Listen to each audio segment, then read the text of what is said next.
அனைவருக்கும் வணக்கம். சங்க இலக்கிய சிந்தனைகள்ல இன்னைக்கு நம்ம பார்க்கக்கூடிய நூல் ஐங்குறு நூறு. 5 கூட்டல் குறுமை கூட்டல் 100, அதுதான் ஐங்குறு நூறு.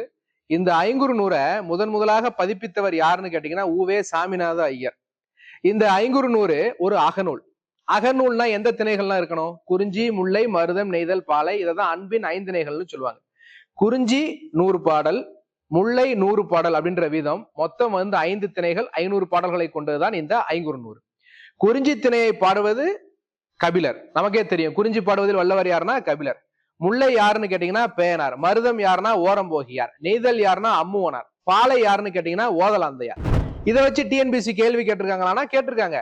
இந்த 5 திணைகளையும் கொடுத்து ஐங்குறு நூறுல எந்த திணை தவறாக பொருத்தப்பட்டுள்ளதுன்ற மாதிரி ஒரு கேள்வி கேட்டிருக்காங்க. பாலை பாடியது பெருங்கடுக்கோ அப்படின்னு ஒரு ஆப்ஷன் இதுல இருக்கு. பாலை பாடியது பெருங்கடுக்கோ கிடையாது ஐங்குறு நூறுல. ஐங்குறு நூறுல பாலை பாடியது ஓதலாந்தையார். அப்ப பாலை பாடிய பெருங்கடுக்கோன்னு சொல்லுவாங்களே சார், அது எங்க அப்படின்னு கேட்டீங்கன்னா கலித்தொகை. கலித்தொகையில தான் பாலை திணையை பாடியவர் பெருங்கடுக்கோ. சரிங்களா? நாளைய வகுப்பில் உங்களை சந்திக்கிறேன். நன்றி, வணக்கம்.